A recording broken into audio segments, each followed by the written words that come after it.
na nagsiselfone ng gantong oras. Kasi saan ako maghanap ng ganto ngayon mga guys?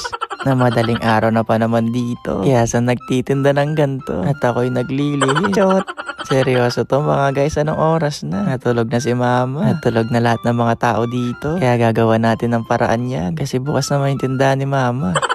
Base nga sa napanood ko mga guys, kailangan natin ng pusa. Ay, marshmallow pala. Na di na din pala pumapasok yung mga daga dito sa tindahan mga guys. Kasi meron na nga kaming panako. Na simula nga nung nilagay namin yan, wala na masyado nangangat-ngat dito sa mga paninda. Ako na lang talaga yung nagngangat-ngat mga guys. Shot! Okay na to. Kasi ito lang din naman yung kakailanganin natin sa tindahan ni mama. Na yung ibang sangkap kasi mga guys nandito. Na napatsyempo lang talaga to na meron akong ganito mga guys. Kasi dati, nagbabalak akong gumawa ng Dubai chocolate, hindi natuloy. Kaya Dubai chewy cookies na lang yung gagawin natin ngayon. Kaya handa na ba kayo mga children? Kasi mag-uumpisa na akong gagawa. At dahil medyo matagal na nga yung kunafa dito sa bahay mga guys, hindi ko tuloy alam kung expired na. Pero bahala na. Pag na-expired mga guys, papalitan ko na lang siguro ng Miss One, no? Chot! Pero ayos pa naman siya mga guys. Kaya isasalang muna natin siya dito sa butter para mas lumambot. At saka kailangan talaga natin siyang lutuin. Kasi para mas maging toasted nga siya mga guys. Na ito kasi imimix natin mamaya sa pistachio. At ito nga yung magiging pinakapalaman ng cookies natin. Kaya kailangan malambot siya mga guys. At makalipas nga ng ilang minuto, ilagay na natin yung sauce para maging palabok na to mga guys. Chot! At na medyo golden brown na, sinalin ko na din. Nagsasalita na kasi tong kunafa. Sabi sa akin, "Hoy Chawot, iawan mo na ako dito, baka masunog ako." At imimix lang pala natin tong pistachio. Na nilagay ko na lahat kasi para sakto nga lang sa kinafo. Ay, kinafo ba yun? Basta yun mga guys. Wala nga akong pambilog dito kaya kakamayan ko na lang to. Sa totoo lang din kasi, di talaga ako marunong mambilog. Kaya hanggang ngayon mga guys, wala tayong jowa. Ay, iba yata yung nai-imagine ko sa nagagawa natin mga guys. Pero laban lang. Kasi ginusto ko tong gawin.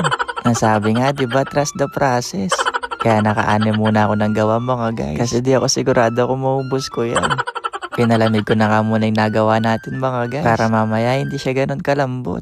Na yung sunod ko naman nagagawin, yung bang pinakabalat ng palaman. Nakakailanganin nga natin itong marshmallow para makagawa nga tayo ng cookies. Opo, medyo maproseso pala talaga siya. At medyo mahal yung mga sangkap. Kaya yung cravings ko for today's video, hindi ko alam kung tama pa ba.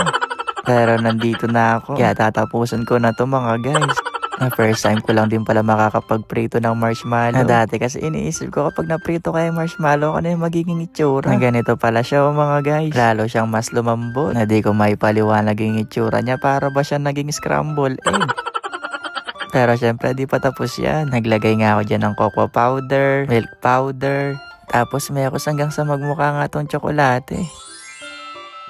Eto na pala siya mga guys. Hindi ko alam kung tama ba yung nagawa natin. Pero mukhang okay naman siya. Kaya nilagay ko na nga itong nabilog nating pistachio. Na hanggang sa maging ganito nga yung kalabasan mga guys. Na kailangan hindi nga kita yung kulay green. At eto na pala yung isang Dragon Ball na nagawa ko mga guys. Hindi pa yan pwedeng kainin kasi tatapusin ko na nga muna lahat to. Na 4 na piraso lang pala yung nagawa ko. Kasi nagkulangan nga tayo ng marshmallow na gusto ko pa sanang dagdagan. Kaso wala nang tinda si mama. At sarado na rin yung mga tindahan sa labas. Kaya 4 lang din yung nagawa ko. Pero okay na to. Kasi parang isa pa lang mga guys, nakakabusog na. At eto na yung finish look mga guys ng ating Dubai chewy cookies. Hindi naman halata na madumi siyang gawin, no? Kasi tignan niyo yung hoodie ko. Pero wag niyo nang pansinin yun kasi magte-taste test na ako dito. Ay, first bite mo na to. Ay, ako muna pala.